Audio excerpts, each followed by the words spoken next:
في عالم السحر مفيش رحمة، ضربة واحدة غلط بتساوي نهايتك. فريق أبطال بيدخل معارك كل يوم ضد الشياطين، تعويذات بتتفجر وسيوف بتتكسر، وحوش حرفيا مش بترحم حد. بس وسط الفوضى دي كلها ملك الشياطين ذات نفسه بيقع في الحب، وللأسف بيحب واحدة من فرقة الأبطال. اعتراف واحد وبسيط كان كفيل إنه يدمر مستقبل العالم كله. يا ترى بطلنا يعمل إيه مع مشاعره، وإزاي هيوقف الحرب بين البشر ومملكة الشياطين؟ انمي مليان قتال وضرب وسحر انفجاري، فمن غير ما اطول عليك انزل اعمل اللايك الجميل واشترك في القناه عشان نوصل 200,000 بسرعه. ويلا بينا نبدا الحكايه.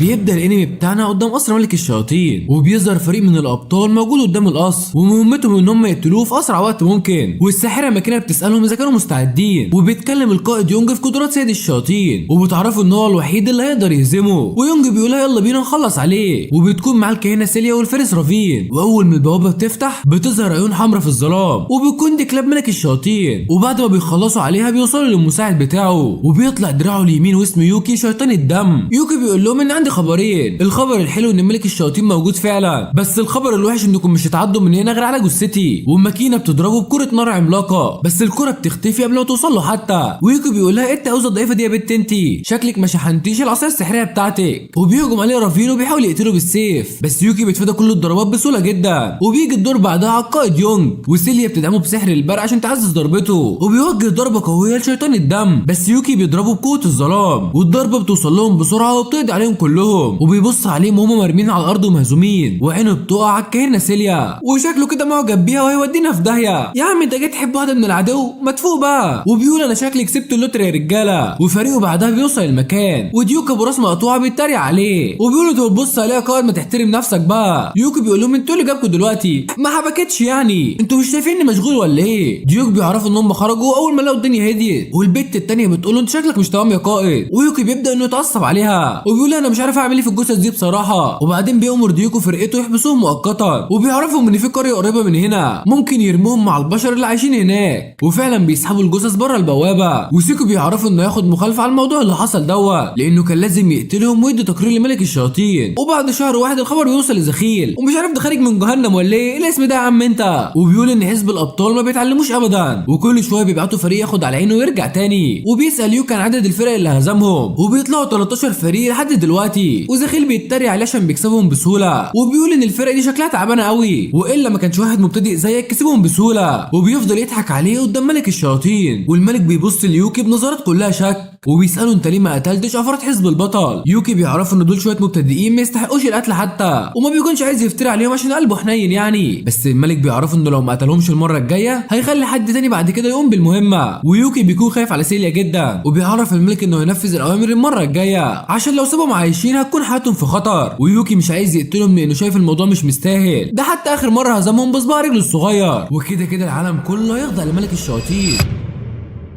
فموتهم مش هيغير اي حاجه يعني. وبيروح بعدها يزورهم في السجن، وبتبدا المعركه بينهم مره تانية. ويوكي بيصد ضرباتهم كالعاده، وبيرزعهم هما الاتنين في الحيطه، وماكينه بتضربه بقذيفه النار مره تانية. ويوكي بيلاقي سيليا بتعالجهم بسرعه، وبيفضل يضحك عليهم عشان مفيش فايده فيهم. يوكي بيفضل يضحك وبيقول له مهما عملت مش هتعرف تهزمني، وشكلك كده عايز تجرب ضربه الظلام مره تانية. ويونج بيطلب من سيليا ان هي تدعمه، وفعلا بيبدا انه يهجم عليه بضربه السيف المقدس، بس يوكي بيقدر يصد الضربه بصباع واحد. وبيقول له يا ابني مهما عملت مش هتعرف تغلبني، هو البعيد غبي ولا ايه؟ يونج بيقول له انا ما عنديش حل تاني، ولازم انا اكمل مهمتي واقضي على سيد الشياطين. يوكي بيقول له ما عنديش مشكله اسيبكم تمشوا، بس عندي شرط واحد صغير، وهو انك تسيب لي البت القمر دي هنا. وطبعا بيكون قصده على الكاهنه سيليا. طبعا كلهم بيتصدموا من كلامه، انت بتقول ايه يا عم انت؟ يونج بيرفض على طول من غير تفكير حتى، بس الساحره بتقول له احنا لازم نقبل الصفقه. يونج بيستغرب جدا من كلامها، وبيقول انت بتقول يا بت انت ازاي نسيب واحده من اعضاء الفرقه بتاعتنا؟ الساحره هنا بتبدا انها تتعصب عليه، هو تقول له فكر في الموضوع يا عم الغبي انت، يوكي يقدر يقتلنا في اي وقت ممكن. والكاهنه بتقول له انت لازم تختار ما بين انك تضحي بكاهنه واحده ولا تضحي بالعالم كله. على الطلاق الساحره دي خنزيره. وسيليا فجاه بتقول لهم انا ما عنديش مشكله وعندي استعداد اضحي بنفسي، بس انتوا كملوا المهمه. وطبعا كلهم بيتصدموا اول ما بيسمعوا كده منها. ويونج بيعرفها ان هو هيرجع لها بعد ما يهزم سيد الشياطين. الغبي ما عرفش يهزم المساعد بتاعه، اقنعني هتهزم ملك الشياطين ازاي؟ يوكي بيتريق عليهم وبيفتح لهم الباب، وفعلا هم الثلاثه بيخرجوا من المكان. سيليا بعدها بتساله انت ليه خليتني ابقى معاك؟ يوكي بيكون مكسوف يا عيني ومش عارف يقول لها ايه، وهي بتقول له انا عارفه ان قوتي مش بتاثر فيك، بس ده مش معناه انها استسلم بسهوله. وبتبدا انها تهجم عليه بقوتها السحريه. يوكي بيقول لها استني بس يا بنت انتي، انا مش عايز احاربك ولا حاجه. وبيقول لها استهدي بيها بس انا اسمي يوكي ودراع ملك الشياطين اليمين. سيليا بتساله انت بتعرف نفسك ليه وانت ناوي تقتلني؟ يوكي بيقول لي البت دي غبيه وما بتفهمش ابدا، ما انا لو عايز اقتلك كنت قتلتك من بدري. سيليا بتقول له تصدق عندك حق، امال انت عايز مني يا عم انت؟ يوكي بيقول لها انا وقعت في حبك من اول نظره، تعرفوا الحب من اول نظره ولا اجي اعلمهولك؟ وبيطلب منها تخرج معاه في ديت. البت يعني بتتصدم وبتبدا انها تصوت، ديت ايه يا عم انت؟ وبتبدا بعدها انها تعتذر ليوكي، وهما الاثنين بيكونوا مكسوفين ومحدش فيهم عارف يتعامل مع التاني. وسيليا بعد كل ده بتقول له انت اكيد بتضحك عليا وبتستغل تبدا عشان تقتلني من غير ما احس حتى، وبتقرر انها تهجم عليه. بس بتلاقي يوكي مش بيدي اي رد فعل. يوكي بيقول لها عشان انت اول واحده ترفضيني في حياتي وانا مش عايز حاجه تاني من الدنيا بعد كده. سيليا بتقول له انت بتتكلم بجد ولا ايه؟ انا كنت فاكرك بتهزر يا عم انت. يوكي بيعرفها ان هو طول حياته كان محبوس هنا ومش مسموح له حتى يخرج من القلعه ويهاجم البشر زي بقيه الشياطين، حتى الشياطين عندهم عنصريه. سيليا بتقول له انت اكيد كذاب وكل الشياطين قاسيين وبيحبوا ان هم يأذوا البشر، وحتى سيد الشياطين بتاعك بيحاول انه يدمر البشريه. يوكي بيقول لها انا بان من بره شيطان بس انا اتجسدت من عالم تاني، وده معناه ان جوايا انسان وان مت واتنقلت للعالم هنا بالغلط. سيليا بتقول له انت بتكذب عليا يالا، وطالما انت انسان ليه بتخدم ملك الشياطين؟ وكمان انت عندك قوه مرعبه وتقدر انك تهزمه. يوكي بيقول لها عندك حق على فكره، انا اقدر اهزم ملك الشياطين، بس انا لو عملت كده هبقى ملك الشياطين الجديد وكل الشياطين هتحترمني وتخدمني وتبقى تحت رجليا، وانا مش حابب اكون ملك الشياطين الجاي. وبسبب كده فضلت احبس نفسي في البيت طول اليوم، وكانت حياتي كلها بائسه وما فيهاش ذره امل حتى، وده لحد ما حضرتك ظهرتي وشفتك اول مره مع فرقه البطل ووقعت في حبك من اول نظره. وكان بيسمع عمرو دياب في الخلفيه اكيد، وكان بيقعد يرسم في صورها وكان مغرم بيها، وبيقول ان دي اول مره كشيطان يحس انه عنده حياه. سيليا بتقول له لو انت بشري زي ما بتقول وجواك فعلا بني ادم يبقى لازم تستخدم قوتك دي من اجل الانسانيه وتحمي البشر من ملك الشياطين. وبترمي السلاح بتاعها وتمد له ايديها وبتقول له تعالى نهرب من هنا للعالم الخارجي.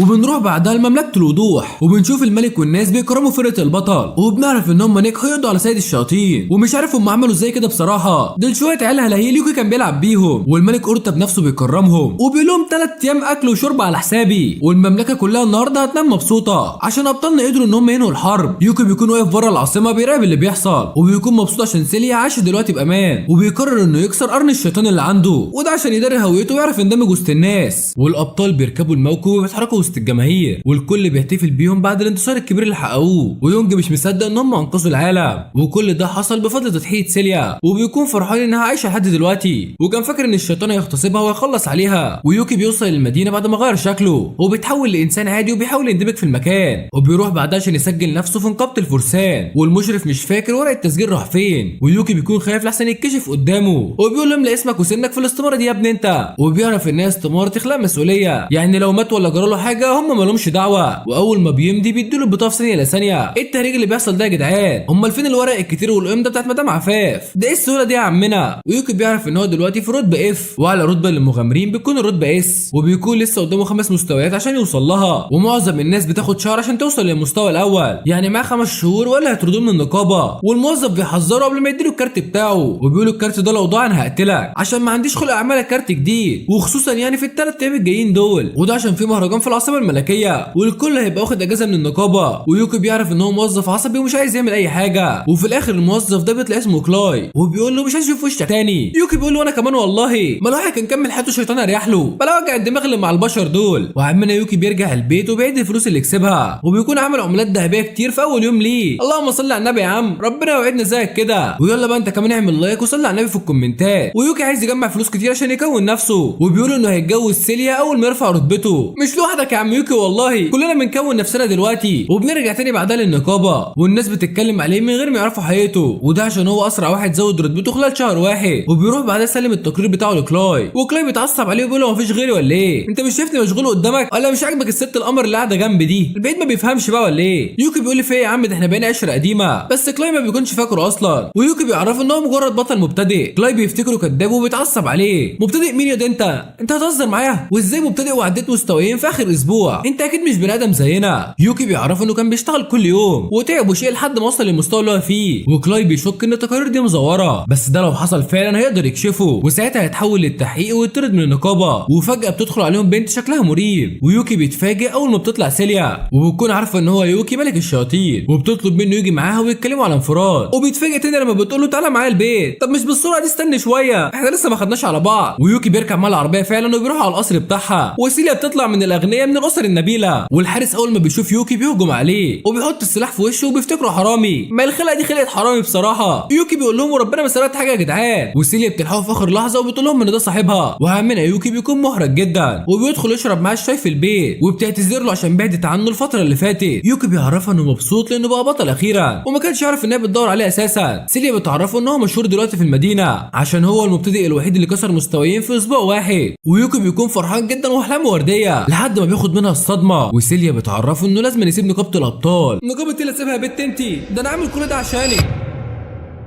ويوكي بيتفاجئ من الكلام بتاعها وبيكون عايز يعرف السبب. سيليا بتفكره لما ساعدهم في قتل ملك الشياطين، بس بتعرفوا ان قتل ملك الشياطين ما كانش كفايه لوحده وان في وحوش تانية بتهدد امن المملكه. يوكي بيعرفها ان موت ملك الشياطين مش هيغير حاجه عشان في ملوك شياطين تانية في اماكن مختلفه. وسيليا بتعرفه ان الدول هتبدا حرب على السياده وكل العلامات اللي كانت خايفه منها ابتدت تظهر. واول علامه لما بطله بيونج جات له بنات كتير من دول تانية وكلهم عايزين يتجوزوه عشان هو امير مملكه النور. ده غير انه شاب وسيم وعنده شعبيه كبيره. سيليا بتعرفه ان ده فخ كبير والدول كلها بتعمل كده عشان تكون تحالف معاهم، بس بعدين هتضربهم في السر وتحتل المملكه. ويوكي بيفهم ان يونج هيكون هو الضحيه وهيستغلوه عشان يوصلوا لحكم المملكه. وسيليا بتقول ما تتهد انت كمان يا عم الحاج. وبتعرفوا انه حقق نجاح كبير في فتره صغيره ولو وصل لرتبه اس هيبقى من نخبه الابطال. بس ده لو حصل فعلا العيون كلها تبقى عليه وساعتها ممكن يكتشفوا قوته الشيطانيه ويقتلوه على طول او حتى يستخدموه كسلاح يحتلوا بيه الدول التانيه. ويوكي بيعرف ان خطته كلها ممكن تبوظ. وسيليا بتطلب منه يهدى اليومين دول عشان تقدمه السريع ده بدا يلفت الانظار. يوكي بيعرفها ان عنده فواتير ولازم يدفعها. الواحد بيجهز نفسه برضه. فسيليا بتقترح عليه يشتغل عندها وتدفع كل مصاريفه وده عشان هي مش تقدر تشغل حد عندها من رتبه اعلى. وبتطلب منه يوافق عشان محدش يكشفه. ويوكي بيتعصب عليها لما بتركع قدامه وبيقول لها انا عمري ما اخون البلد دي يا بنت انتي ومستعد اعمل حاجه عشان بس ترضي. وهيرفض اي بنت حلوه لو طلبت منه الجواز. انا مش عارف هو اتحمس كده ليه مره واحده. ما تهدى يا عم شويه كده وخليك تقيل. وبيشاور عليها وبيعرفها ان هي الوحيده اللي في قلبه. وسيليا بتضحك على الهبل اللي بيعمله. ويوكي بيحس ان هي راحت قدامها وبيقول فين ايام زمان لما كانوا بيترعبوا مني. وسيليا بتوافق انه يفضل في النقابه. ويوكي بيعرفها انه مش هيلفت الانظار تاني. بس بيتفاجئ اول ما والدتها بتدخل عليهم وبيكون اسمها سيلينا وبتعتذر له على اللي عمله حارس البوابه. وبتعرفوا ان الخادمه صوفيا قامت بالواجب. يوكي بيفتكر انها زعقت له ولا حاجه بس بيخاف اول ما بيعرف انها كسرت عظمه. وسيليا بتبدا تخاف انها كمان وبتقول لها انت اللي جابك في الوقت ده. وبتطلب من صوفيا تطلع بره. وسيلينا بتقول ان بنتها جالها عرسان كتير واولهم الامير يونج قائد حزب البطل. ويوكي بيعرف ان يونج معجب بيها من زمان وبيقول لهم ان يونج عريس مناسب فعلا. لو كان عنده اخت كنت جوزتها على طول. وسيليا بتقول له يسكت شويه. وبتعرف انها رفضت كل الابطال واولهم يونج. وامها بتعرف ان يوكي معجب بيها وعايز يتجوزها. والواد بيكون محرج جدا ومش عارف يرد عليها بس امها بتطلب منه يجاوب بسرعه. ويوكي بيتوتر جدا وما كانش متوقع المقابله ديت. وبيقول لها بصراحه كده انا اترفضت اول مره ودلوقتي هشوف اكل عيش عشان اكون نفسي بس اول ما اجمع الفلوس اطلب ايديها مره ثانيه. وسيلينا بتعرف انه مش عايز يتقدم لها دلوقتي. ويوكي مش فاهم الست دي عايزه منه ايه بالظبط. وبيعرفها كمان انه بيحترم مشاعر بنتها عشان كده مش بيضغط عليها في موضوع الجواز. ويوكي بيعرف ان ده كان اختبار وهو نجح فيه عشان سيلينا مش هتدي بنتها لاي حد برضه وعايزه تحميها من الشباب اللي ممكن يستغلوها. وبتطلب منه ياخد باله منها الفتره دي. وسيليا بتعرفه ان امها معجبه بشخصيته وبيكون فرحان جدا اول ما بتناديه باسمه الحقيقي.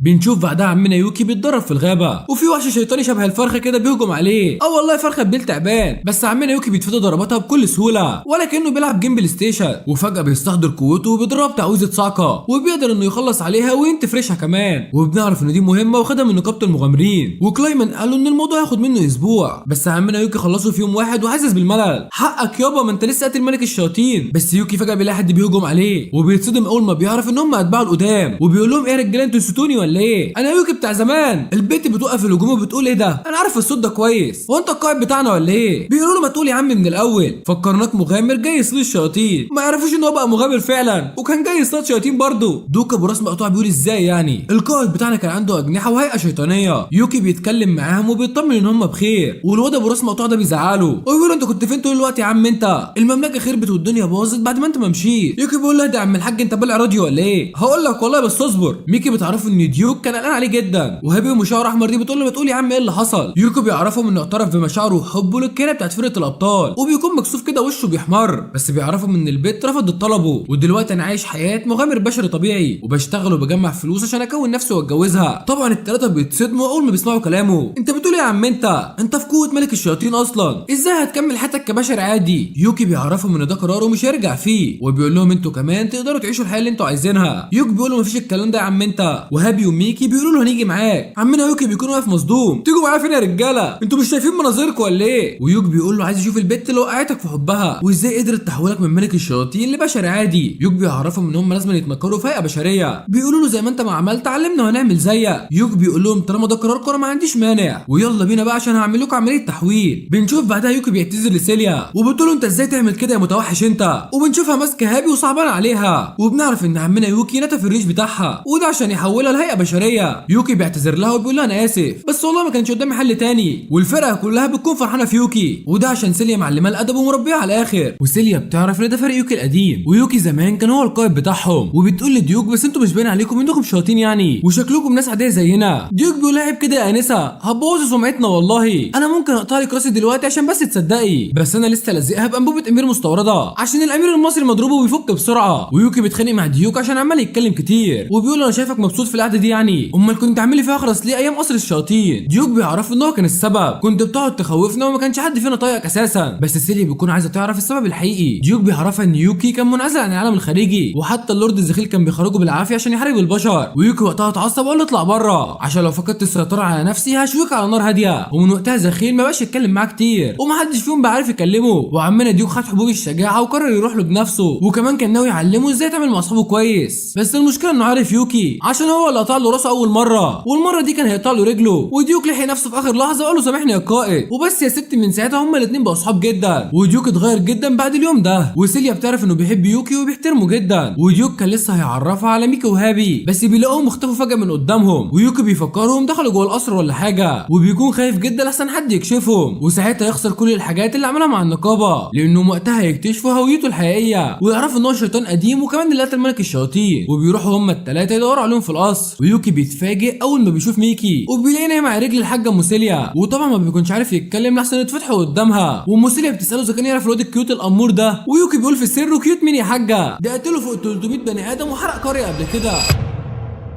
وبيعتذر لسيلينا لو كان الواد ده عمل لها ازعاج. وسيلينا بتعرف ان ميكي يبقى صاحب يوكي وبتقول له ولا يهمك يا حبيب قلبي انا كده كده بحب الاطفال. وبنعرف انها من شويه كانت بتلعب معاه في الجنينه وفضل يجري يا عيني لحد ما تعب وينام. ده انت طفل بريء جدا والله. وسيليا بتسالها لو شافت بنت بتجري معاه. امها بتقول لها ايوه انا شفت بنت شعرها قصير. وبيتصدموا اول ما بيعرفوا ان الخدامه صوفيا خدتها جوه. وصوفيا بيكون خدت البت وشغلتها خدامه في القصر وبتقول لها انا شايفه فيكي موهبه العبوديه اهم حاجه تمسح التراب من الزوايا اللي في القصر. واول ما بيوصلوا صوفيا بترحب بيهم وبتقدم لهم هابي الخادمه الجديده في القصر وبتكون بدات شغل من اول النهارده. وعمتنا هابي متقمصه الدور جدا ويوكي بيتعصب عليها وبيقول انت بقيتي خادمه من امتى يا بنت انت.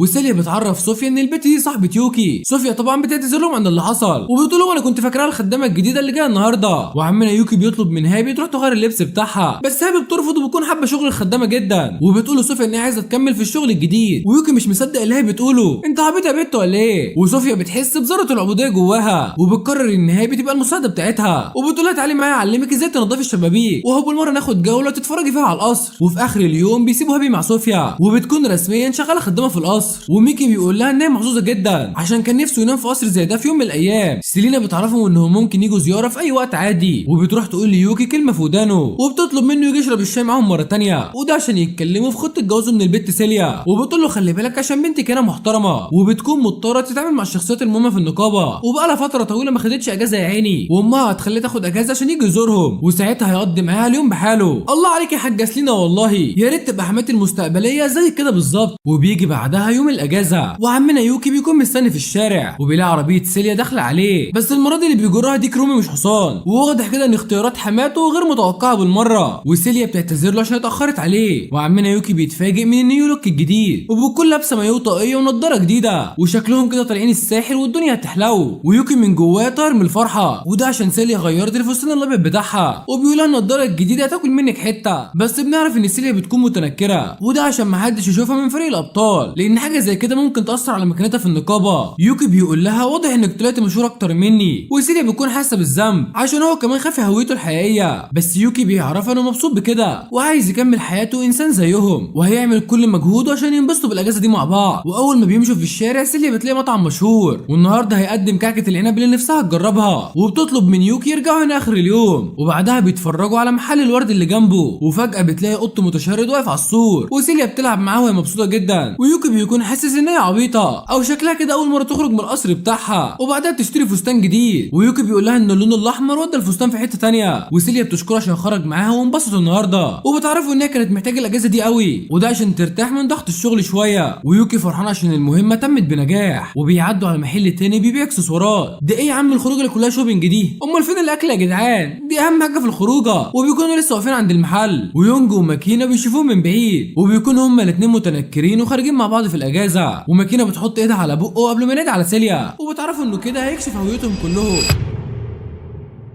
عمنا يوكي بيتفاجئ اول ما بيلاقيهم جايين عليه، ويونج بيعرفها ان هم كمان خدوا اجازه وجايين يقضوا اليوم في المنطقه دي، وبيطلب من سيليا تنضم ليهم، ويوكي بيقول له انت مش شايفني معاها ولا ايه يا عم البطل؟ هو انا شفاف للدرجه دي ولا ايه؟ وسيليا بتعتذر له وبتعرفوا انها مع يوكي النهارده، ويونج بيتضايق جدا وبيتعصب اول ما بتكسفه، وبيروح يقرب من يوكي وبيبص في وشه وبيقول له انا شفتك فين ياض قبل كده، وشك ده مش غريب عليا. يوكي بيعرفوا انه بينزل المول كل يوم، اكيد اتقابلنا هناك يعني، ويونج ما بيصدق وبيقول لها يلا نخرج احنا الاربعه، وعمنا يوكي بيكون زعلان ومتضايق، وده عشان هو خد سيليا وسابهم ومشي، وماكينه بتكون متعصبه عشان ده اول موعد غرامي ليهم، وبتكون غيرانه من سيليا جدا، وده عشان بوظت الخطه بتاعتها، وبتنادي بعدها على يوكي وبتقول له انت يا عم الغريب بص لي هنا، وبتساله اذا كان خرج قبل كده مع سيليا في موعد غرامي عشان لو سابها مع يونج ممكن يخطفها منه، بس يوكي بيقول لها ان الموضوع معقد جدا، وماكينه بتطمن اكتر عشان ده اللي هيخلي يونج يبعد عنها، ويوكي كان فاكرها شخصيه ذكيه، بس هي بتقول له بغير لبسك لشبه المتشردين ده، وعمنا يوكي هنا بيرجع في كلامه وبيقول ان هي لازم تتربى من جديد، وبيكون متعصب من وجود يونج مع سيليا، وبيفتكر ان رفضته قبل كده لما تقدم للجواز، بس يوكي حاسس ان الواد يونج ده مش سهل خالص، وشكله كده بيخطط لحاجه تانية، ويوكي بيقول انه مش هيخسر قدام البطل الوسيم، وبيخش المحل ورا سيليا على طول، وهي بتعتذر له عشان سابته واقف بره لوحده، وعمنا يوكي بيكون عايز يجيب لها هديه، وده عشان يشكرها على اليوم اللي قضوه مع بعض في القصر، وسيليا طبعا بتكون فرحانه جدا، بس يونج الخنزير سامعهم وهم بيتكلموا، وبيقول لها سيبيني انا اختار لك حاجه على ذوقي انت وماكينه، ويوكي بيحس ان الواد ده ابتدى يتحداه، يوكي بيختار سلسله خفيفه كده وفيها حجر صغير، وسيليا اول ما بتشوفها بتعجبها جدا، بس عمنا يونج بيقرر يعلي عليه، وبيجيب لها اكبر تاج في المحل ومليان جوهر والماظ، وبيعرفها ان اغلى حاجه موجوده في المكان، ويوكي بيقول في السر ان الواد ده مش سالك فعلا، ويونج بيكون مصمم يلبسها التاج بنفسه، وبيوقع النضاره والطاقيه اللي هي كانت لابساها، والغبي بيكون كشفها قدام الناس كلها وعرفوا ان هي كانت سيليا، وكمان كشف نفسه وماكينه والفرقه كلها اتفضحت، وطبعا الناس بيجروا عليهم عشان ياخدوا صوره مع الابطال، وفي الاخر بيحوطوهم وبيرموا يوكي بره لوحده، وده لان هو كحيان ومش مشهور زيهم، ويوكي بيكون حزين جدا عشان سيليا سابته لوحده في الاخر، وبيجري بسرعه في الشارع وبيدور عليها في كل حته، وفجاه بيلاقي الناس متجمعه حوالين الفارس رايفن، يوكي بيكون شافه قبل كده بس مش فاكر اسمه، والراجل بيعرفه ان ده فارس فرقه البطل، ودلوقتي بقى قائد فرسان النقابه كلها، ويوكي بيفتكر لما جمعهم في المعركه، بس طول الوقت كان بيحارب وهو ساكت، ورايفن بيكون مزنوق وسط الجماهير ومش عارف يتحرك، ويوكي بيحس ان هو متضايق من وجودهم، وبيقرر انه يتدخل وينقذه، وبيقول للناس انه شاف البطل بيجري من هنا، وبيشد رايفن من ايده وبيهربوا من المكان، وبيروحوا شارع فاضي بعيد عن الناس، ورايفن ما بيكونش عارف يشكره ازاي على اللي عمله، ويوكي بيلاحظ ان هو متوتر جدا، وقبل ما يمشي بيقول له ابقى اتنكر قبل ما تنزل الشارع، بس يوكي بيتفاجئ اول ما رايفن بيقول له استنى،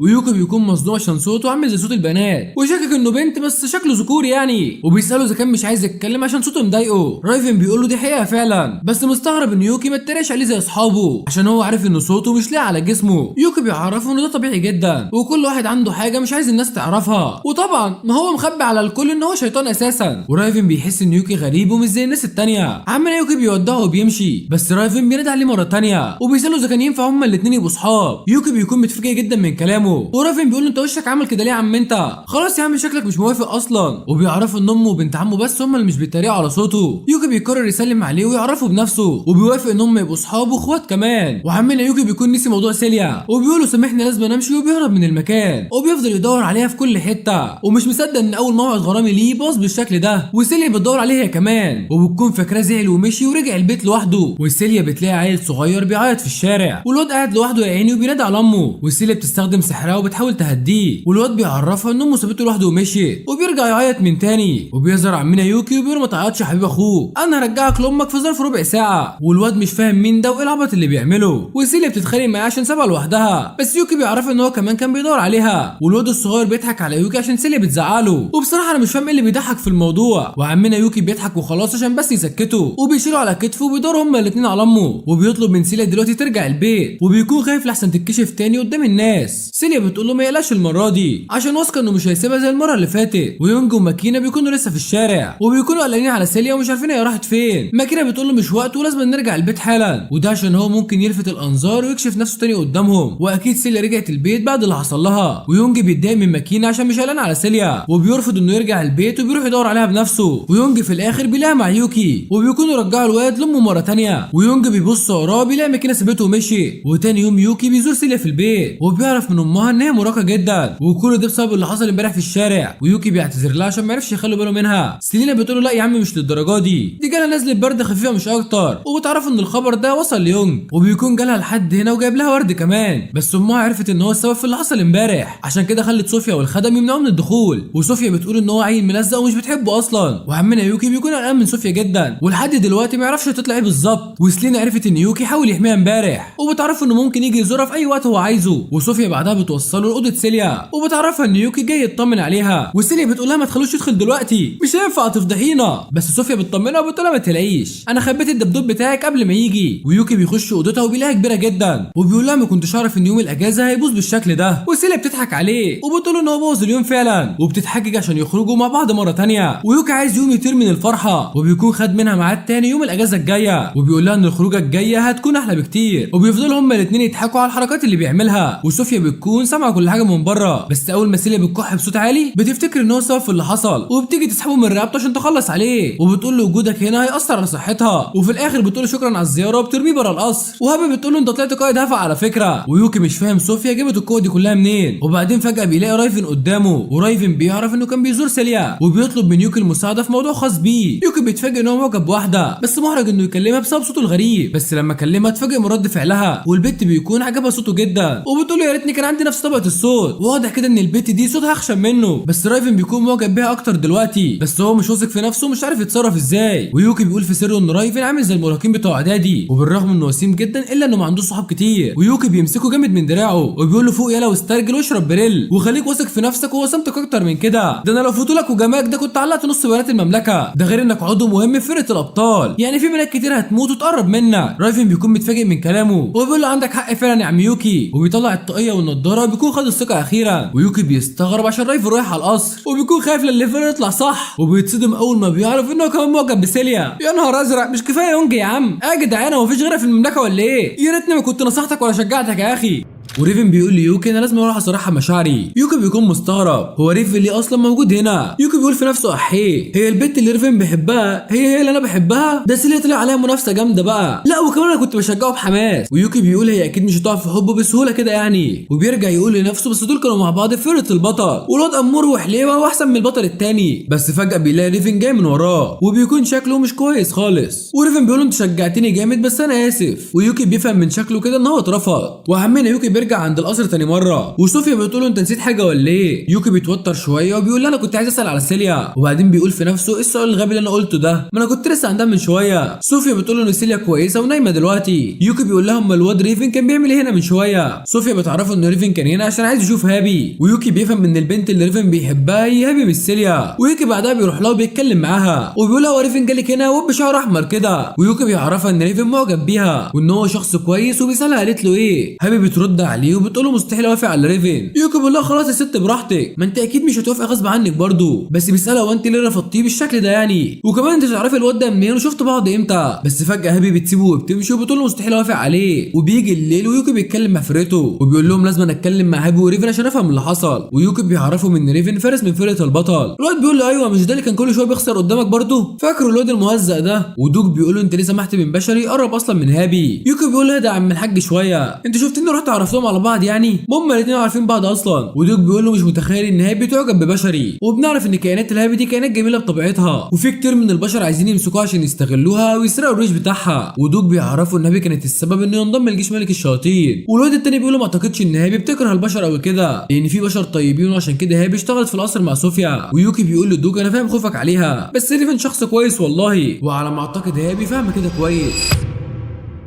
وتاني يوم يوكي بيروح النقابه من تاني وبياخد باله ان كلاي ما جاش النهارده وبيقول لهم فين عم كلاي حبيب قلبي وبيلاقي المساعده بتاعته موجوده في الاستقبال وبتعرف ان يوكي بيتكلم عن كلاي نائب زعيم النقابه. يوكي ما بيكونش عارف هي بتتكلم على مين بالظبط وبيتفاجئ اول ما بيعرف ان كلاي المعفن ده يبقى نائب الزعيم وبيسال البنت عن مكانه دلوقتي وتقول له الموضوع محرج وممكن يدور النقابه بس هي هتقول له بصوت واطي يعني. ويوكي بيتفاجئ اول ما بيعرف ان هو في المستشفى وبيروح يجيب شويه فاكهه وبيعدي عليه وكلاي بيقول له انت ايه اللي جابك هنا انت كمان وبيكون فرحان ان يوكي جاي عشان يشوفه. ويوكي بيلاحظ ان هو مصاب باصابات خطيره ولا كانه واقع من الدور السادس وبيتفاجئ اول ما بيعرف انه اتخانق مع مراته وهي اللي عملت فيه كل ده وبيعرفوا ان امبارح كان ذكرى جوازهم وحاول يجيب لها هديه حلوه عشان يفرحها وفضل طول اليوم واقف في محل الهدايا لحد ما الساعه جت 10 بالليل والبيعه طردته فرجع البيت من غير ما يشتري هديه وكمان اتاخر على العشاء اللي مراته كانت محضراه فافتكرت ان هو ناسي عيد جوازهم واتحولت عليه وكانته علقه محترمه وبعدها دخل المستشفى عشان اصابته خطيره جدا. ويوكي بيساله اذا كانت مراته اقوى منه. كلاي بيعرفوا ان هي مغامره قديمه ومن رتبه اس يعني كانت بتقتل وحوش وهو بيخاف منها اصلا وهما الاثنين كانوا ثنائي قوي جدا وبينجزوا المهام الخطيره وكانوا مشهورين جدا في النقابه ومحدش يقدر يهزمهم. ويوكي بيقرر يستخدم سحر الشفاء عشان بس يعالجه بس كلاي بيرفض على طول وبيكون متعصب وبيعرف انه دي فرصه حلوه وده عشان مراته ترجع تهتم بيه زي الاول وكمان مش عايز يضيع الاجازه اللي خدها من النقابه. يوكي بيقول له خلاص يا عم ماليش دعوه يكشف تولعوا انتوا الاثنين في بعض ومرات كلاي بتوصل المكان ويوكي بيتصدم اول ما بيشوفها وبيعرف ان هي صوفيا رئيسه الخدم في قصر سيليا. انا دلوقتي عرفت كلاي بيخاف منها ليه وكلاي بيقول لها انا كنت مستنيكي يا حبيبتي وصوفيا بتتعصب عليه وبتديله برجل فوق دماغه وكل ده عشان مش متعوده يقول لها يا حبيبتي وبعدها بتخرج عشان تودع يوكي وبتشكره على زياره جوزها المريض. يوكي بيقول لها لو اعرف ان انت مراته ما كنتش جيت اصلا وبيسالها مره ثانيه عن سيليا وصوفيا بتعرفوا ان هي خفت دلوقتي وبقت احسن من الاول. يوكي كان نفسه يروح يزورها النهارده بس بيعرف ان هي خرجت ورجعت الشغل من تاني وصوفيا حاولت تقنعها تاخد اجازه بس مفيش فايده. ويوكي بيسالها لو الهدايا حاجه مهمه للبنات وصوفيا بتتعصب عليه وبتقول له جوزي حكى لك حاجه ولا ايه. يوكي بيلحقها قبل ما تخش تعجنه تاني وبيعرفها انه عايز يجيب هديه لسيليا عشان ده ممكن يبسطها وصوفيا بتشجعه انه يعمل كده وبتقول له طالما افعالك دي طالعه من قلبك يبقى توكل على الله وهات الهديه. وعمنا يوكي بيروح عشان يشتريها وبيبدا يتخيل ان هو متجوز زي كلاي كده وساعتها تبقى سيليا مستنيه يرجع من الشغل عشان يتغدوا مع بعض وبيفتكر انه المفروض يعدي على رايفن النهارده وبيوصل لسكن الفرسان اللي هو عايش فيه وبيلاقي رايفن نايم على السرير وجاله اكتئاب ويوكي بيلاقيه لسه زعلان من ساعتها وبيقول له قوم يا بتاع هابي وبطل عياط. رايفن بيقول له انت عرفت الاسم ده منين؟ عمنا يوكي بيعرف ان هو وهابي صحاب من زمان بس عايز يعرف هو قال لها ايه لما قابلها اول مره احكي لي كده اتعرفتوا على بعض ازاي. ورايفن بيحكي انه كان طالع في مهمه لوحده ولقى 3 شباب بيحاولوا يتحرشوا بهابي حرفيا المشهد ده اترس في مليون فيلم قبل كده بس هنمشيها النهارده عشان خاطر عمنا رايفن. واول ما شافوا رايفن كانوا عايزين يضربوه اول واحد هجم عليه عمنا رايفن وقعه بسهوله والاثنين التانيين عرفوا ان هو واحد من فريق البطل وبياخدوا صاحبهم التالت وبيهربوا بسرعه. ورايفن اول ما بيمشي هابي بتمسك فيه وبتشكره عشان انقذها من الكلاب دول. رايفن غلط واتكلم قدامها وقال لها ده شغل يا انسه وطبعا كان محرج جدا من صوته قدام هابي بس هابي بتعرفه ان صوته جميل جدا ورايفن بيقول لها ان صوته مش لاقي على جسمه. هابي بتعرفه ان ده مش مهم ابدا وانها كمان بتحسده على صوت الناعم ومن ساعه ما سمع الكلام ده هو معجب بيها. ورايفن عرف بعدها انها بتشتغل في قصر سيليا ويوكي بيحكي له على كل اللي حصل ورايفن بيعرف انه ساب مملكه الشياطين عشان خاطر سيليا وبيكون فخور بيه بعد ما ساب بلده عشان البنت اللي بيحبها ودلوقتي بقى مغامر قد الدنيا وبيكسبها بتعب وشقاء. ويوكي بيقول له خلينا في قصتك الاول وبيعرفوا ان هابي مش بتعرف تتعامل مع الرجاله وبيكون عندها تروما وصدمات من وهي صغيره ورايفن بيعرف انه اتسرع وخلاها تخاف منه ويوكي بيعرفه انه مش هو ده السبب فعلا بس لازم يحاول مره كمان عشانها وبيطلب يخرج معاها في المدينه النهارده وبيروحوا محل هدايا عشان يشتروا هديه لسيليا. ويوكي بيلاقي السلسله اللي كان هياخدها قبل كده وبيفرح ان مفيش حد اشتراها لحد دلوقتي ورايفن بيفكر يشتري هديه لهابي ويوكي بيختار معاه هديه مناسبه ليها ورايفن خايف لحسن ترفض الهديه ولا حاجه عشان هو غريب عنها يعني ولسه ما تعرفوش كويس. يوكي بيقول له نفس الكلام اللي قالته له صوفيا وبيعرفوا ان لو نيته خير يتوكل على الله وانا حاسس ان هما الاثنين ياخدوا خازوق كمان شويه. وعملنا رايفن بيوافق يشتري الهديه ودي هتبقى فرصه عشان يشوف هابي مره ثانيه وبيرفض انه يتكلم مع البياعه وبيكتب على ورقه كانه اخرس حرفيا. ويوكي بيعرف ان هو محرج يتكلم قدامها وماكينه بتقفشهم هما الاثنين في محل الهدايا وبتاخد بالها من يوكي اللي كان مع سيليا قبل كده وبتقول لهم اللي جاب 2 رجاله لمحل هدايا بنات زي ده انا هشك فيكوا انت وهو بس عمال يوكي بيفضحهم قدام ماكينه وبيقول ان كل واحد فيهم جاي يشتري هديه لحبيبته وماكينه بتعرف ان هو معجب بسيليا من الاول بس ما كانتش عارفه ان رايفن بيحب واحده هو كمان. عمنا رايفن بيكون متعصب ومش عايز يتكلم وماكينه بتعتذر له عشان اتريقت على صوته في اول مقابله ويوكي بيتفاجئ ان ماكينه عندها مشاعر زيهم وبيعرف ان البت ام لسان طويل دي حاسه بالذنب فعلا، وماكينه بتطلب منهم يروحوا مكان تاني عشان تعرف قصتهم. عمنا يوكي بيكون رافض يروح معاه في حته، بس رايفن بيعرفوا انها مش هتسيبهم غير لما تعرف القصه، وبتقعد معاهم في الكافيه عشان تعرف كل حاجه. بس هما الاثنين قاعدين بياكلوا مش عايزين يتكلموا، وبيكونوا اتفقوا ان هم يقعدوا ياكلوا طول اليوم عشان مش هتعرف تاخد منهم معلومه وقت الاكل يعني. لا خطه ذكيه بصراحه، ما شاء الله عليك نبيه. وماكينه بتقول ليوكي انها تعرف معلومات كتير عن سيليا، وكانت ناويه تحكي له يعني عشان يقرب منها. طبعا عمنا يوكي بيخلص الاكل بسرعه عشان تحكي له، ورايفن بيستغرب انه اتضحك عليه بالسهوله ديت. وماكينه بتساله عن علاقتهم وصلت لحد فين. يوكي بيقول لها انه مش مرتبط بيها رسمي، وكمان سيليا جالها ارسال كتير الفتره اللي فاتت. وماكينه بتعرف ان البطل يونج اتقدم لها ورفضته، وبتقول لها حق ترفضه بصراحه عشان الواد يونج دايما بيضايقها، وكان دايما بيخش عليهم وهما بيغيروا الهدوم، وبيقصد يستحمى في المواعيد اللي هما بيستحموا فيها. ده غير انه مشهور وكده، والبنات بتتجمع حواليه لدرجه انه في مره اجل المهمه يوم عشان خاطر يقعد مع البنات. ده انت عيل زين ساعه فعلا يالا. وساعتها سيليا قالت له ان هو بتاع بنات فعلا، ومش لاقي عليه لقب البطل ده خالص. وكلهم كانوا خايفين من سيليا عشان لما بتتعصب بتبقى خطر عليهم. وماكينه بتسال رايفن عن الموضوع بتاعه. يوكي بيقول لها محدش يعرف حاجه عن الحب الطاهر ده. وماكينه بتتعصب عليه مره ثانيه، وبتقول له ان هي بتحاول تساعدهم، وبتطلع هي كمان مخبيه في قلبها وعايزه تتكلم. ورايفن بيسالها اذا كانت محتاجه نصايح رومانسيه، وبيعرفها انها ممكن تطلب من يوكي، وبتعترف قدامهم ان هي معجبه بيونج، بس يونج بيكرهها بسبب اخر حادثه حصلت بينهم. ورايفن هو الوحيد اللي يعرف الموضوع ده. يوكي بيحس ان موضوع ماكينه معقد فعلا، وبتطلب من يوكي يحلف ان هو يخبي السحر بتاعها. والسر بيطلع ان فرقه البطل اتهزمت كتير من حراس ملك الشياطين. وطبعا عمنا يوكي بيعمل نفسه متضايق، وبيكون ماسك نفسه هيموت من الضحك قدامها. وماكينه بتقول ان اللي كان بيغلبهم شيطان مساعد للملك، وخلى شكلهم وحش وكسبهم اكتر من مره، وكل مره كان بيرميهم في قريه قريبه من البشر، وبيستغربوا ان سيبهم عايشين وكمان عالج جروحهم. وماكينه حست انه بيذلهم بالحركه اللي بيعملها. طبعا عمنا يوكي بيعمل فيها من منها، ولو عرفت ان هو الشيطان اللي كان بيهزمهم هتفضحه في المملكه كلها. وماكينه بتعرف ان هم كانوا دايما بيكذبوا على الناس، وبيعرفوهم ان الحرب لسه شغاله، وكانوا بياخدوا منهم اكل ومؤن عشان يستغلوا الموقف، ومحدش من النقابه يعرف بالموضوع ده ابدا. وطبعا كانوا بيعملوا كده عشان يحافظوا على كرامتهم، وخصوصا يعني البطل يونج لان هو القائد بتاعهم. وفضلوا يخسروا اكتر من مره لمده شهر كامل، وما كانوش عارفين يزوروا الحقيقه لاهل القريه. بس الموضوع انتهى لما الشيطان عرض عليهم ياخد سيليا رهينه، وساعتها هيخليهم يوصلوا لملك الشياطين. وماكينه هي اللي اقنعتهم يضحوا بحياه سيليا. ومن ساعتها يونج مش عايز يسامحها، ولحد دلوقتي مش عايز يفتح معاها الموضوع، وبتفتكر ان يوكي دلوقتي زعل منها عشان عرضت حياه سيليا حبيبته للخطر. ورايفن بيقول له ما ينفعش تلوم ماكينه لوحدها. وماكينه بتتفاجئ اول ما بيتكلم بصوته، ورايفن بيعرفها ان هو كمان شارك في الجريمه عشان فضل ساكت ساعتها وما عبرش عن رايه. ويوكي ما كانش يعرف ان اللي حصل ده عمل مشكله ما بينهم، وبيكون فرق بين اعضاء الفرقه بعد اللي عملوا معاهم، وبيعرف ان هم ما فتحوش الموضوع ده مع سيليا اساسا. وماكينه بتكون خايفه تتكلم قدامها، ومش هتقدر تقول ان هي عملت كده وضحت بسيليا، وان هي عملت كده بس عشان تحمي البطل يونج، واكيد سيليا مش هتسامحها لما تعرف الحقيقه. يوكي بيعرفها ان الموضوع كده مش هيتقفل ابدا، ولازم تروح تعتذر لسيليا بعد اللي حصل. وماكينه بتعرف ان عنده حق فعلا، وبتقول له ما انت طلعت بتفهم اهو مع ان شكلك عبيط. رايفن بيقول مفيش فايده في لسان امها الطويل ده. ورايفن بيقرر يقابل هابي مره ثانيه، بس اول ما بيوصلوا القصر بيلاقوا دوك مستنيهم، وبيسال يوكي مين الشياكه اللي جاي معاك ده. يوكي بيعرفوا عليه وبيقول له هو ده رايفن يا عم. ديوك اول ما بيسمع الاسم بيكون متعصب جدا لانه عرف ان هو ده الواد اللي معجب بهابي، وبيروح يزعق فيه بيقول له انت اللي جابك هنا ياض، انت جاي تجرب حظك مره ثانيه ولا ايه؟ هي مش رفضتك مره يا عم، ما تخلي عندك كرامه بقى. يوكي بيتدخل وبيقول له اهدى يا عم شويه على الواد، هو ما عملش حاجه يعني، وبيعتذر من رايفن على اللي حصل. وبيعرفوا ان ديوك يبقى صاحب هابي من زمان، وهو بيعمل كده عشان خايف عليها مش اكتر. والواد ديوك مديله الوش الخشب على الاخر، وبيعرفوا انه مش هيسيبه ويضحك على البت الغلبانه دي. طبعا عمنا رايفن بيبقى ساكت ومش عارف يتكلم بسبب صوته، والواد ديوك بيبقى فاكر ان هو مش راضي يرد عليه، وبيقول له لا امشي من هنا طالما مش ناوي تتكلم، وانا مش هدي هابي الواحد جبان زيك مش عارف يتكلم اصلا. لكن في اللحظه دي رايفن اخيرا بيفتح بقه وبيتكلم، وبيقول له والله يا اخويا انا مش عارف اتكلم اقول ايه بالظبط، ومش عارف لما اقابلها هتكلم في ايه ولا اعمل ايه، انا متوتر بس شويه. ديوك بيقول له عيني يا ابني ده انت طلعت غلبان والله. وفي اللحظه دي هابي بتكون واقفه بعيد، وبتكون واقفه بتتكلم مع جيمي. وديوك اول ما بيشوفها بيقول لرايفن روح لها يا عم، روح لها وشوف انت عايز تقول لها ايه. يوكي بيروح له بيقول له ما تهدى على الواد شويه يا عم مش كده. ديوك بيقول له معلش يا اخويا والله بس لازم نختبره واشوف اذا كان يستحق هابي ولا لا. وعمنا رايفن بيروح لها فعلا، واول ما بيشوفها بيعتذر لها عن اللي عمله المره اللي فاتت، ويطلع لها الهديه اللي اشتراها، وبيقول لها تقبلي نكون صحاب ولا لا. هابي بتكون متوتره جدا ومش عارفه تقول له ايه، بس في الاخر بتوافق وبتاخد منه الهديه، بس بتقول له خلي بالك احنا اصحاب بس ها.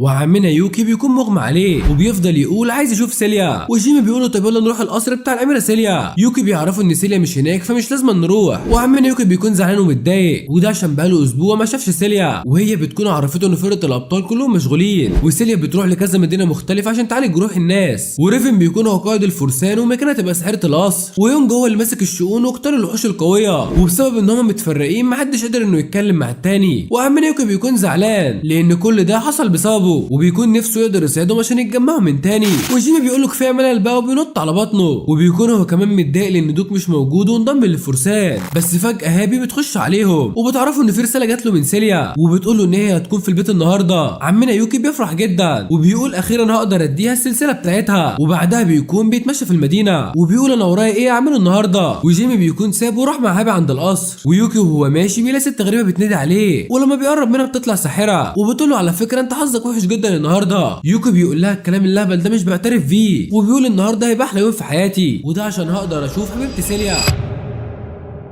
ويوكي بعدها بيروح لمحل الهدايا وبيكون في راجل مريب بيعمل حركات غريبه، ويوكي بيساله فين البنت اللي بتبقى موجوده هنا، الراجل بيعرفه انها مش موجوده وهو اللي شغال النهارده، وعمنا يوكي بيشتري حبه حلويات، وده عشان لما يروح لسيليا ما يخشش بايده فاضيه، وهو ماشي بيقول يا رب البنت ترجع تاني، ولما بيبص على الحلويات بتكون اتكسرت من حركات الراجل، بس لما يوكي بيجرب ياكلها بيلاقي طعمها حلو جدا، وهو ماشي فجاه بيخبط في راجل عملاق وبيقول له معلش يا دبابه ما كانش قصدي والله، ولما بيكمل ماشي في طريقه بيلاقي في حمامه هتعملها عليه، ويوكي بيقول انا حظي وحش جدا للنهارده، وبيكون في طفل صغير ماشي في الشارع وبيخبط في يوكي، وللاسف الاكل بتاعه بيقع على الارض، وبيفضل يعيط عشان سيخ اللحمه بتاعه وقع على الارض وباظ. يوكي بيقول له ما تعيطش طيب انا ما عملتش حاجه، وبيروح بعدها يشتري اكل مكانه عشان الواد ما يزعلش، وبيقول له خلي بالك بعد كده من الطريق وانت ماشي، والواد بيشكره وبيسلم عليه قبل ما يمشي، بس فجاه بيجي راجل غريب وبيخبط في يوكي وبياخد كل الفلوس اللي معاه وبيطلع يجري، وعمنا يوكي بيفعل وضعيه سونيك وبيجري وراه، وفي الاخر بينزل على دماغه وبيرجع فلوسه، ومش مصدق ان الواد الضعيف ده كان هيسرقه في الاخر، وبيقول له فين النهارده انتوا متفقين عليا ولا ايه، وفجاه بيلاقي البطل يونج قدامه وبيقول له رجع اللي انت سرقته يا حرامي، ويونج بيفتكر ان يوكي هو اللي سرق منه الفلوس عشان شاف هو اللي بياخد الكيس والراجل واقع على الارض، ايوه ما كانت ناقصاك انت كمان، ويوكي بيقول له ان الكيس ده بتاعه، بس عمنا يونج مش بيصدقه وبيهجم عليه بالسيف، يوكي بيتفادى ضرباته بكل سهوله لحد ما كيس الفلوس بيتقطع وبيقع على الارض، ويونج لسه مكمل جري وراه في الشارع، وبيتفاجئ اول ما بيلاقي قدامه مجموعه من الفرسان، ويونج بيطلب منه يستسلم ويعترف بجريمته، ويوكي هنا بيتاكد ان حظه وحش فعلا النهارده، وبعدها بياخدوه على الاسم وبيتحبس في الزنزانه، وبيلاقي احلى يوم في حياته باظ على الاخر، وبيقول فين ايام زمان لما كنت مساعد ملك الشياطين كان زماني معلقهم كلهم برجلهم دلوقتي، وبيتفاجئ اول ما بيلاقي ديوك قدامه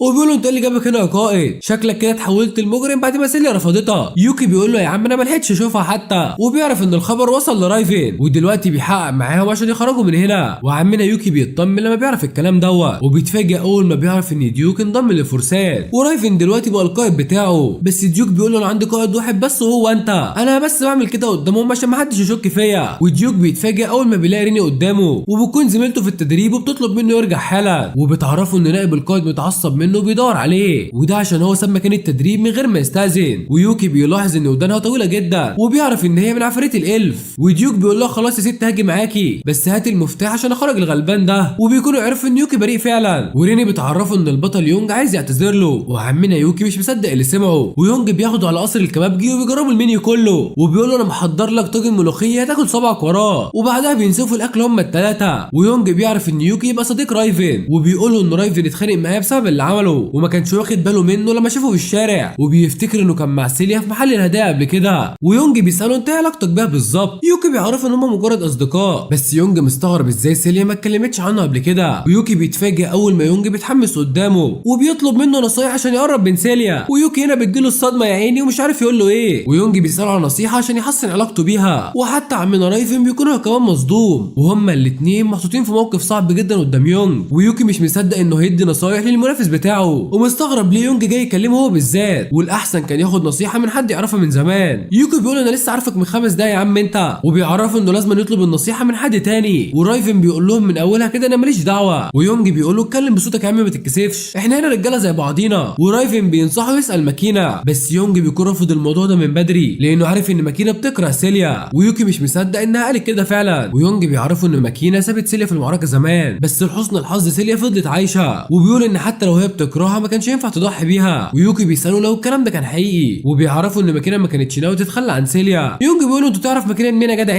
انت ما كنتش معانا وقتها اصلا، غلبان يعني ما يعرفش ان يوكي اللي قدامه ده هو الشيطان اللي كان بيحاربهم. ويوكي بيعرف انه عنده حق، بس هو سمع القصه كامله من ماكينه وعارف ان في شيطان قوي هو اللي طلب منهم يسيبوا سيليا، وهم عملوا كده بس عشان يهزموا ملك الشياطين. يونج بيقول له ان ده حصل فعلا، بس هو كان رافض يسيبها في الاول، وماكينه هي اللي قالت ان هم لازم يوافقوا على العرض بتاعه، وما كانتش هتقول كده غير لو كانت بتكره سيليا. ويوكي بيعرف ان هم سابوها غصب عنهم، وماكينه كانت بتعيط وهي بتحكي اللي حصل، وكانت ندمانه جدا على اللي قالته وقت المعركه. يونج مش مصدق ان ماكينه بتعيط اساسا، وبيعرفوا ان هي اللي طلبت منه الموافقه على القرار ده، وبيفضل يقول ان هي اللي غلطانه. يوكي بيقول له فوق يا عم شويه وافتكر اللي حصل، وبيفكروا ان هو اللي خد القرار النهائي. يونج بيقول له هي ماكينه حكيت لك دي كمان، وبيعترف ان كل اللي قاله حصل فعلا، بس الموضوع مش زي ما هو فاكر، وبيفضل يقول ان مش هو اللي اتخلى عن سيليا. ورايفن بيقول له ما تحاولش تنكر يا عم انت. ويوكي بيفكروا ان هو البطل وقائد الفرقه، وما ينفعش يلوم صحابه على القرار اللي خده بنفسه، ولازم يبدا يتحمل مسؤوليه افعاله، ولو ما عملش كده يبقى ما يستحقش يكون قائد الفرقه دي. الله عليك يا عم يوكي، دماغ شيطان بصحيح. ويونج بينفجر من العياط بعد اللي هو قاله، ويوكي بيعتذر له، بيحس ان هو زودها شويه، وبيطلب منه يهدي اعصابه، بس يونج بيكون فقد اعصابه فعلا، وبيقول لهم ان هو يعرف ماكينه من ايام الطفوله، وكانت شخصيتها قويه جدا وهي اللي علمته القتال، وكانت دايما بتضربه اول لما يغلط، وفضلت تدعمه ووقفت معاه في كل المعارك، وكملت معاه حتى لما اختاروه بطل الفرقه دي. وبعد كل ده فضل يعملها وحش من ساعه المعركه، وما بيكونش عارف يصالحها ازاي دلوقتي. يوكي بيقول له سيبها تهزاك زي زمان، وبيعرفوا ان البنت اللي تشتمه يبقى اكيد مهتمه بيه، وبيقولوا لو الطريقه دي ما نفعتش معاك ما بقاش انا يوكي. ويونج بيفرح جدا وبيقرر يعتذر لها، وبيشكر عمنا يوكي على النصايح الجامده دي. ويوكي بيعرف من رايفن ان يونج تصرفاته طفوليه، وبيعرف انه راح يقابلها دلوقتي. ويوكي بيقول له ربنا معاك يا بطل، بس يونج بيمسك ايده وبيعرف ان هو متوتر جدا، وبيطلب منه يجي معاه عشان يشجعه شويه. وعمنا يوكي بيلاقي نفسه اتحط في الموضوع، وبيروحوا هما الثلاثه على بيت ماكينه. ويوكي بيقول له خش بقى يا عم صدقتنا بقصتك دي،